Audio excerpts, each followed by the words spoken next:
Molt bones, sistèmics! Avui ens trobem de nou amb un problema de polispast. Aquesta vegada preguntarem una cosa una mica estranya, que és el rendiment de pèrdua. I per poder trobar-lo, us donem diferents informacions. Que volem pujar l'objecte a 21 metres, que la massa que volem pujar és de 180 quilograms. Estirarem 80 metres de corda i el pes de les politges mòbils és de 500 newtons. No sabem quantes en hi ha, no sabem la força que hi ha i sabem que busquem un rendiment. Per saber com fer-ho, doneu-li el like, subscriu-vos al canal i ens veiem ara.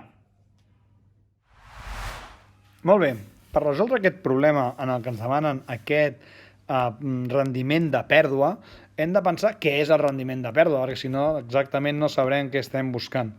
I tenim que el rendiment, el de pèrdua o l'altre, sempre serà l'energia perduda, en aquest cas entre energia consumida, per 100. Llavors, cada un d'aquests dos, a la vegada, serà igual sempre una força per una longitud. Llavors, l'energia perduda amb una màquina com el polispast és l'energia que perdo pujant el polispast, per tant serà Q per H.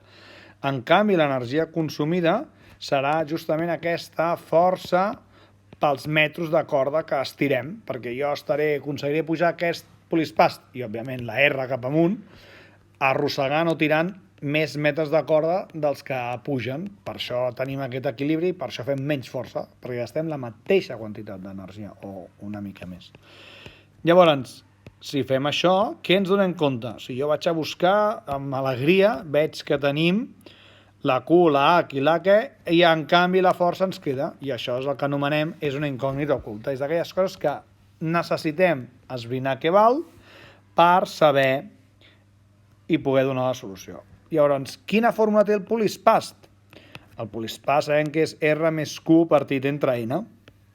Clar, en comptes d'avançar, sembla que anem endarrere, perquè de cop i volta, en comptes de tenir una sola incògnita oculta, en passem a tenir-ne dues, la R i la N. No ens posem nerviosos. Mentre siguin diferents les incògnites que calguem trobar, no és pas un problema. Anem avançant. En fons, al final, els problemes entre el que pregunten i el que necessitem esbrinar pot haver-hi aquest decalaix. A què serà igual la resistència? Home, si jo estic intentant pujar alguna cosa, serà el pes, no?, d'aquesta massa que jo vull pujar, i la massa sí que me l'en donen, que és aquest 180. Per tant, calcular el pes i trobar la resistència és gairebé un plis-plas. Multipliquem el 180 per 9,8 i ens dona aquests 1.764 newtons. Això serà la resistència. Genial, un cop tenim la resistència, només ens queda trobar la N. Per trobar la N hi ha una fórmula que potser no l'acabem de conèixer, que és que la longitud de corda que estirem és igual al nombre de politges, o el nombre de cordes que surten de les politges, per H. Per tant, si dividim un i l'altre, ens ha de donar exactament el número de politges o de cordes que surten de les politges inferiors, que serà 4. Fixem-nos que ara d'aquestes dues incògnites han desaparegut i ja podem trobar la força. Un cop tenim la força, podrem passar a trobar el rendiment. El pensem de dalt, o sigui, anem rumiant del que em demanen cap a veure quines coses necessito, i un cop les trobo vaig tirant cap amunt.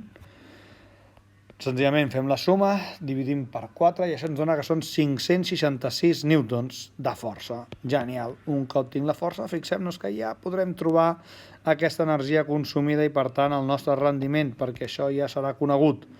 Doncs com ens quedarà? El nostre rendiment de pèrdua serà Q per H entre força per H per 100. Sí? Recordem, ja ho tenim tot. Per tant, això ens donarà que seran aquests 500 per 21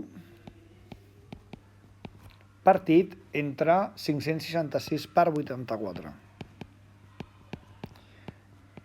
Multiplicat per 100, perquè és un rendiment, i això ens dona que el nostre rendiment és del 22,08%.